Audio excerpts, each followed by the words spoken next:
बोलिए बंदी छोड़ सतगुरु साहिब कबीर की जय। संत समाज की जय। भक्त जनों की जय। साहिब बंदगी, साहिब बंदगी, साहिब बंदगी। सतगुरु कबीर बीजक साखी प्रकरण साखी 296। जब लग दिल पर दिल नहीं, तब लग सब सुख नाई। चारियों युगन पुकारिया, सो संशय दिल माई। सतगुरु कबीर की ये साखी मानव जीवन के लिए बहुत बड़ी चेतावनी है।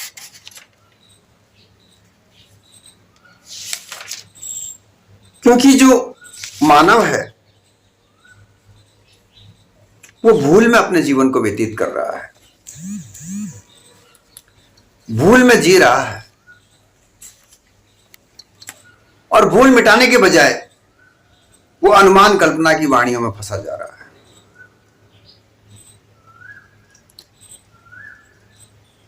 रोग दिल में है लेकिन बाहर ढूंढता है। यहां दिल पर दिल नहीं, हृदय, दिल को हृदय कहा जाता है। हृदय में मन चित्त बुद्धि अहंकार अंतःकरण होता है। मन मनन करता है, मानता है सोई मन है। बुद्धि निर्णय करती है, चित्त चिंतन करता है। अहंकार मैं हूं, मेरे अलावा कोई नहीं है, ऐसा कहता है। हालांकि अगर ये बात विवेक के द्वारा जानी जाए कि मैं हूं, मैं चेतन स्वरूप जीव, मेरे अलावा कोई और नहीं है, ये एक विवेक के द्वारा जाना जाए तो यही तो सार है। परंतु अज्ञान के द्वारा यह जाना जाए कि मैं हूं, मेरे अलावा कोई नहीं है, तो यह धोखा है। यह एक कितनी गूढ़ बात है, वो हमें सबको समझना चाहिए कि मैं हूं, मेरे अलावा कोई नहीं है, ये धन मेरा है, ये परिवार मेरा है, ये कुर्सी मेरी है, ये स्त्री परिवार सब मेरा है, ये कार्य मैं करूंगा, ये मेरा सुख है, ये मेरा दुख है। ये अहंकार के वृत्तियां हैं, प्रवृत्तियां हैं, और ये अज्ञान के कारण से वो मानता है। परंतु यही बात का मैं हूं, मैं चेतन स्वरूप जीव, मैं अमर अविनाशी, मेरे अलावा 184 जीवाजूण में और कोई नहीं, कोई ईश्वर नहीं, कोई परमात्मा नहीं, सब कल्पना का ताना बाना हट जाए, निज स्वरूप में स्थित हो जाए, वो भी मैं हूं। लेकिन मैं और मैं, इनमें एक अंतर है। बहुत से लोग बाग ये भी कहते हैं कि भाई पारखी तो यूं नहीं कहते कि भाई मैं हूं। भाई किसी दूसरे व्यक्ति को उच्चारण करके तो बताया जाएगा कौन है, मैं हूं, ये तो कहना पड़ेगा। इसमें हो नहीं है, अहंकार नहीं होता। ये विवेकशील पुरुष भी यही कहेगा मैं हूं। परंतु जो अज्ञान के दृष्टिकोण से जो व्यक्ति अपने जीवन को व्यतीत कर रहा है, अहंकारवश जो मोह में बंधा हुआ है, लाभ हानि की चर्चा करता है, सोचता है, विचारता है, दुख सुख का सोचता है, भूख प्यास को सोचता है, वह अहंकारी व्यक्ति मैं हूं ऐसे कहता है। कौन है मेरे अलावा? जबकि विवेकशील पुरुष ये नहीं सोचता कि मेरे अलावा कोई और भी है या नहीं है। वहां तो केवल वह अपने निज स्वरूप में स्थित हो जाता है और वो अपने सार शब्दों के द्वारा व्यक्त करता है कि मैं हूं, मेरे अलावा कुछ नहीं। ये एक भेद है, अंतर है। बहुत सारे लोग ऐसा विचार व्यक्त करते हैं कि मैं तो रावण ने भी कहा था, कंस ने भी कहा था। लोगों को जो कथाएं सुनाई जाती हैं, बड़ा भ्रमित कथाएं सुना सुना कर लोगों को ठगा जाता है। रावण के अंदर अहंकार था या नहीं था, यह तो उसके जीवन को समझकर परख कर समझा जा सकता है। कि बलशाली व्यक्ति, जो बाहुबल जिसके पास होता है, वह भी कह सकता है भाई मेरे जैसा वीर कोई है नहीं, क्योंकि उसे वीरता का ही प्रतीक समझा जाता है। किसी राजा के यहाँ एक बड़ा भारी सैनिक होता है, सेना का सेनापति, वो बाहुबली होना चाहिए। राजा उसको आज्ञा देता है कि तुम्हारी सेना को ले जाकर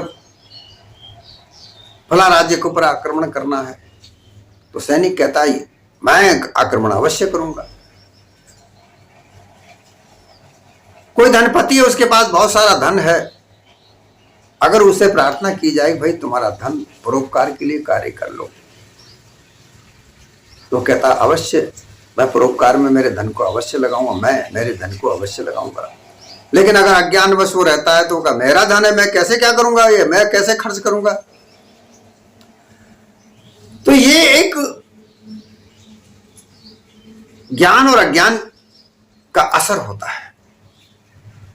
किसी की सुंदर स्त्री है, शादी की है, साक्षी है उसका विवाह, कोई कैसे कह सकता है कि ये पत्नी तेरी नहीं है।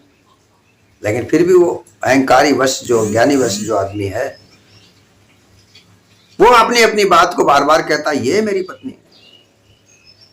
कहने की आवश्यकता नहीं। तुम्हारा पुत्र है, तुम्हारा है, कोई मना नहीं करेगा। तुम्हारा धन है, तुम्हारा है, तुमने कमाया है, कोई मना नहीं करेगा कि नहीं है। परंतु अज्ञानवश और ज्ञान के आधार पर, विवेक के आधार पर जीने की एक रहनी गहनी अलग हो जाती है। तो दिल पर दिल नहीं, अर्थात ये जो दिल, ये जो अंतःकरण है, कि अपनी जगह स्थिर नहीं हो जाए। किसी व्यक्ति को हम ये कहें, आजकल तो मोबाइल फोन है सबके पास, हम बात करते हैं, वो कहता मैं घर पर नहीं हूं। घर है, वो क्या कह रहा है कि घर पर नहीं हूं। तो जब तक वो घर पर नहीं है तब तक वो कैसे मिलेगा? जब वो घर पर आएगा तभी तो घर पर मिलेगा, नहीं तो उसका घर तो है, पर घर पर वो व्यक्ति नहीं है जिससे आप मिलना चाहते हो। वो घर पर होगा तभी तो मिलोगे। इसी तरह अंतःकरण अपनी जगह पर स्थित नहीं है।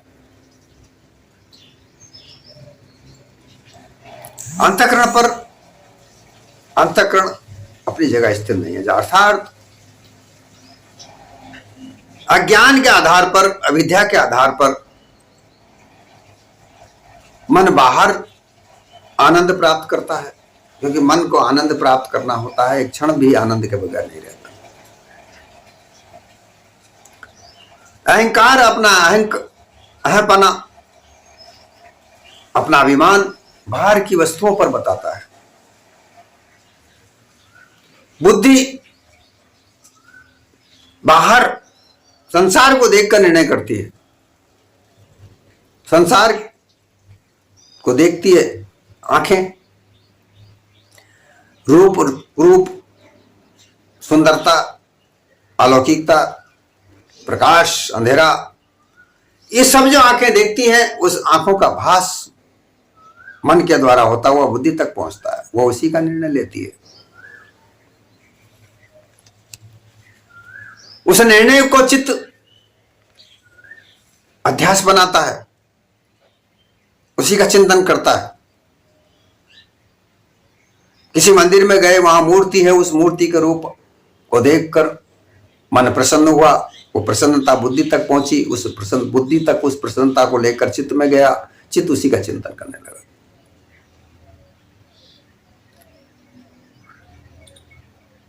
तो जो असल सार है वो तो प्राप्त हुआ नहीं, क्योंकि मन चित्त बुद्धि अहंकार अपनी अपनी जगह पर तो स्थिर हुए नहीं, वो हमेशा ही भटकते रहे कुसंग में, मत संग में। मतों का संग, अलग अलग तरह के मत के संग, अलग अलग तरह के मत बने, धर्म बने, उनका संग करके उनकी बातों में लगे हुए रहे। जिस जिस मत ने जैसी जैसी बातें सुनाई, उस बातों को मन ने सुनकर बुद्धि तक पहुंचाया, बुद्धि ने निर्णय लिया, चित्त उसका ही चिंतन करता रहा, अहंकार उसी में ही लगा रहा, हाँ ये हमारा मत है। लेकिन ज्ञान प्राप्त होना तो दूर की बात रही। मन चित्त बुद्धि अहंकार अपनी जगह पर स्थित नहीं हुए, वह तो बाहर मायावी दृष्टिकोण में फंसे रहे। जो जड़ है उसे जड़ पदार्थों के रूप स्वरूप, नाना प्रकार के भाव, उनमें वह अटके रहे, उन्हीं के द्वारा अपना अपना निर्णय सुन करते रहे, आनंद भोगते रहे, लेकिन जो सार है वो प्राप्त नहीं कर पाए। सार प्राप्त करने का तात्पर्य ही नहीं प्राप्त हुआ, भटकते रहे। अब 4 युग पुकारिया,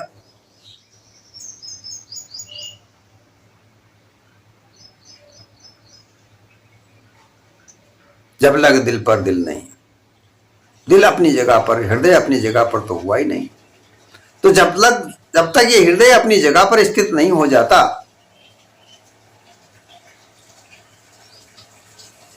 तब तक सब सुख नहीं। अब सुख प्राप्त करने की बात होती है। कोई नहीं चाहता कि वो दुखों के साथ रहे, सब सुख प्राप्त करना चाहते हैं। अब सुख प्राप्त कैसे किया जाए ये तो समझ में नहीं आया, और लगे दुख को दूर करने के लिए। दुख को दूर करने का तात्पर्य क्या समझा कि जब पैसा होगा तो सब कुछ, धन होगा तो धन से सब दुख खत्म हो जाएगा, सब सुख मिलेगा। तो धन ज्यादा से ज्यादा कमाओ,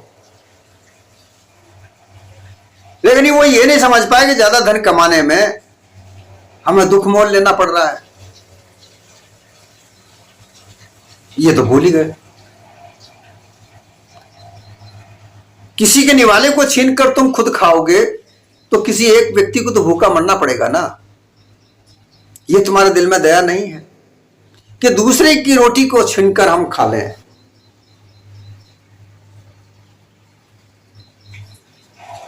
क्यों खा लें? क्योंकि वो दूसरा भी तो भूखा है। परोपकार तो ये कहता है कि भाई किसी दूसरे को सुख देने में अपना सुख समझो, लेकिन यहां तो दूसरे को दुख दे दो, चाहे अपना सुख समझो। ये स्वार्थ जीवन। तो अपना जीवन को स्वार्थ बनाकर सुखी बनाने का जो तरीका अपना रखा है, तो सुख कैसे प्राप्त होगा? दूसरों की तो आत्मा को, अर्थात उसके हृदय को तो तकलीफ देते हो। उसको तकलीफ देकर अब तुम सुख देखना चाहते हो, तो तुम्हें सुख कैसे प्राप्त होगा? नहीं प्राप्त हो सकता। झूठे आश्वासनों में, झूठे मतांतरों में, झूठी मान्यताओं में उलझ कर और गलत तरीके से ज्यादा धन कमाकर तुम सुखी तो रह नहीं सकते।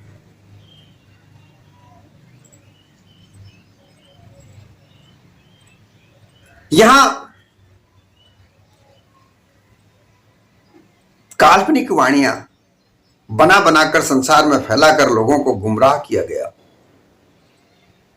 उन्हीं पर विश्वास करके लोग केवल अपना सुख प्राप्त करने के लिए तत्पर हैं, दूसरों को सुख नहीं देना चाहते, केवल अपना सुख। ऐसी स्थिति बनाकर रहने वाले लोग, ऐसा मानव जीवन कभी सुखी नहीं रह सकता। सुख तो ढूंढ रहे हैं, खूब ढूंढा, जंगल, पहाड़, वन, गुफाएं, मंदिर, मस्जिद, गुरुद्वारे, शास्त्र, वेद, पुराण, भागवत गीता, रामायण, सब में सुख ढूंढा, नहीं मिला। क्यों नहीं मिला? क्योंकि जो हृदय है उसकी चंचलता तो मिटी नहीं। उसकी चंचलता मिटाए बगैर एक जगह स्थित होने के बजाय उसको और चंचल किया और भगाया, तो सुख कैसे प्राप्त होगा?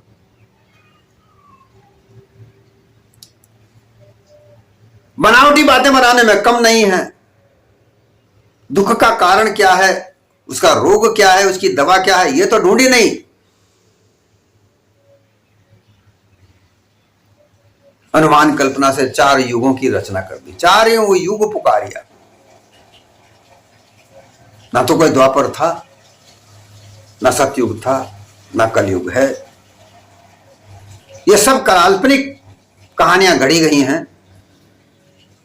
क्योंकि अगर यहां पर देखा जाए कि सतयुग था, तो सतयुग में तो बहुत ज्यादा मारकाट मची हुई थी। प्रमाण है उन कहानियों के, वो वेद पुराणों में जो कहानियां आती हैं, विष्णु पुराण, शिव पुराण, भागवत गीता, इनमें सब में दैत्यों, राक्षसों, देवताओं के झगड़े बहुत सारे, इतने सारे झगड़े हुए कि द्वापर में नहीं हुए।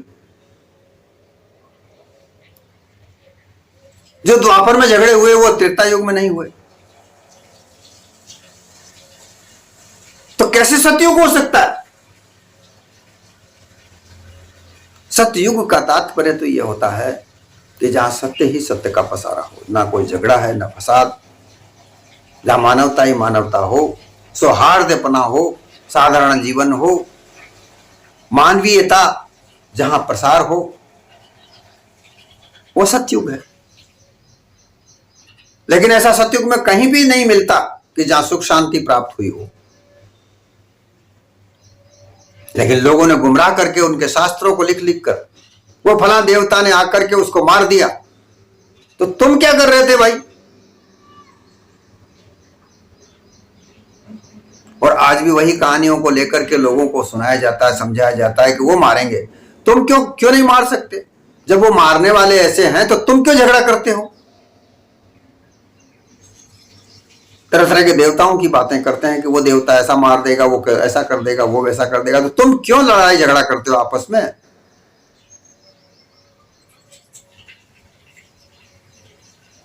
पूजा पाठ का ढोंग भी करवाते हो, तीर्थ व्रत में दान पुण्य भी करवाते हो, उन देवताओं को नाम ले लेकर, और फिर झगड़े फसाद भी करते हो। कोई अगर किसी बात को नहीं समझ में आए, कोई बुराई करता है, अर्थात उस बात को मिथ्या कल्पना वह बताता है, तो झगड़ा करते हो, मारते हो कि हमारी बात, हमारा जो हमारी आस्था है उसको ठेस पहुंचा रहा है। भाई कैसी ठेस पहुंचाना? जो देवता आंखें खोलकर भस्म कर सकता है, अब क्यों नहीं करता?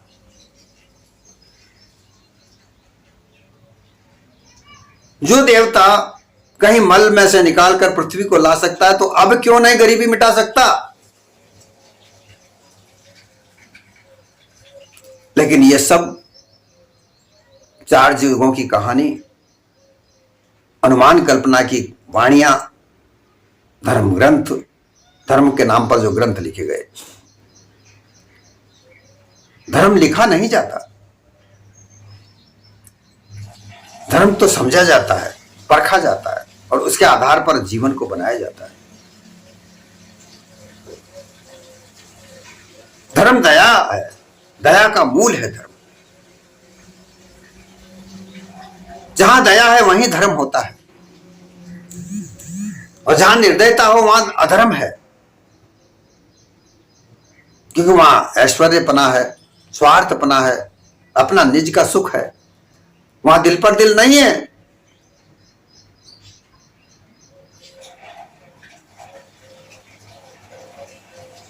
वहां तो चंचलता है, मूर्खता है, अज्ञानता है,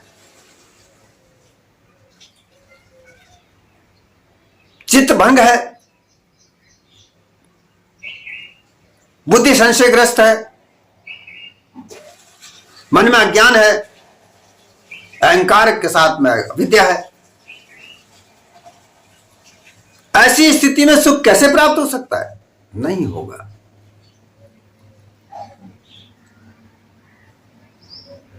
ये चारों युगों की कहानियां, उनके आधार पर कई प्रकार के शास्त्रों को लिखकर, मतपंथों को बनाकर लोगों को केवल गुमराह किया जाता है।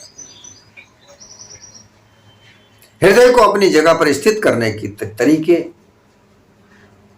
वो साधारण तौर तरीके हैं, जिसमें से मानव अपनी बुराइयों को निकालकर अच्छाइयों को धारण करे।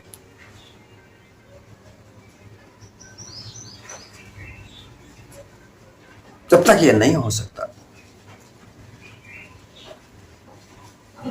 ऐसे करने से ही सब सुख की प्राप्ति होगी। वरना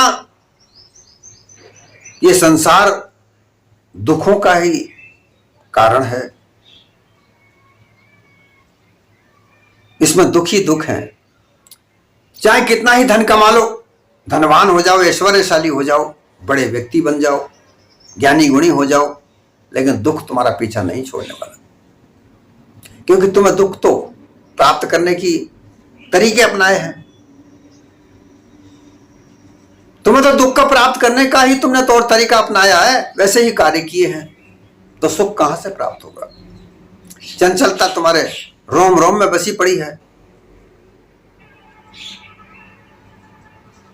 हर इंद्रिय जो तुम्हारी इंद्रियां हैं, वो हर इंद्रिय हर भोग के पदार्थों को भोगने में लगी हुई है।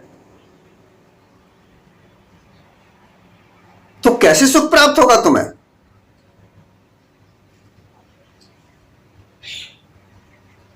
तुम सुख प्राप्त करना चाहते हो मूर्ति पूजा करके, तीर्थ व्रत में स्नान करके, दान पुण्य करके।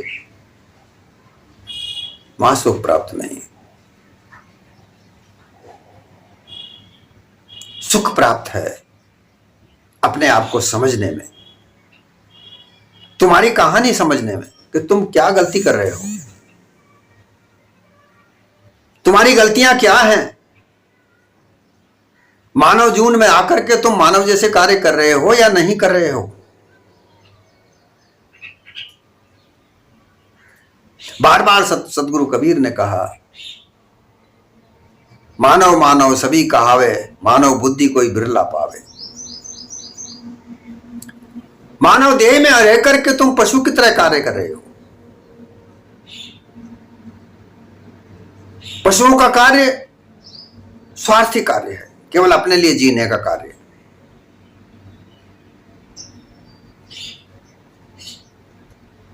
भोजन खाना, अपनी भूख मिटाना, जैसा मिल जाए वैसा खा लेना।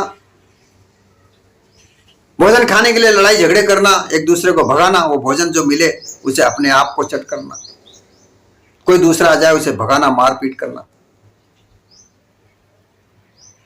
फिर बच्चे पैदा करना। इसके लिए कोई परिवार नहीं, कोई शादी ब्याह नहीं, कोई विचार नहीं। बेविचार करते हो।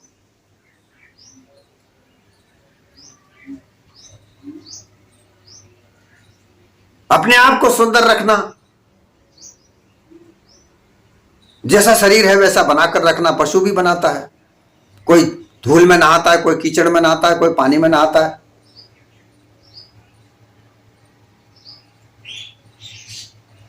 फिर कोई दया नहीं, कोई भोजन की वस्तु जो भी मिला, भोग्य पदार्थ, उसको खाया। कुछ कुछ ऐसे जानवर हैं जो सब मिलकर खाते हैं, जैसे बकरी आपस में कभी झगड़ती नहीं, एक साथ होकर खाती है। लेकिन बहुत सारे जानवर ऐसे हैं, सभी को भगा देते हैं, अकेला खाते हैं। तो ये सब पशु कर्मों को करके जो केवल अपने स्वार्थ के लिए जिए, वो कैसे मानव हो सकता है? दूसरों को कष्ट देकर अपना सुख खरीदे, ये कैसे मानव हो सकता है?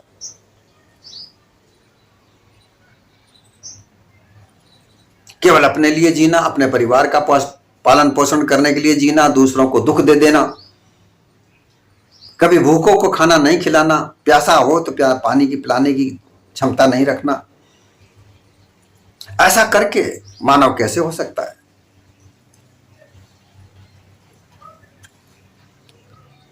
तो इस हृदय को मानव सद्गुणों के साथ जोड़ना, उन सद्गुणों को धारण करना। जब मानव सद्गुण धारण होंगे हृदय में, तब ये मानव की चंचलता मिटेगी। जब दुर्मति मिटेगी, तब जाकर काग वृत्ति मिटेगी और हंस वृत्ति सामने आएगी। जब हंस वृत्ति सामने आएगी, तब ये हृदय अपनी जगह स्थिर होगा। और जब लग ये हृदय अपनी जगह पर स्थित नहीं होता, बाहर मायावी रूप रंग रस में घूमता रहेगा, तब तक ये अपनी जगह पर नहीं रहेगा। यह ठीक वही स्थिति होगी कि किसी व्यक्ति से मिलने गए, उसके घर पर ही नहीं है, भाई वो तो घर पर नहीं। हृदय अपनी जगह पर नहीं है, बाहर मायावी चक्रव्यूह में फंसा हुआ है, तो वो सुख कैसे प्राप्त कर सकता है? ऐसी स्थिति में सुख की प्राप्ति करने की सपने में भी सुख नहीं मिल सकता।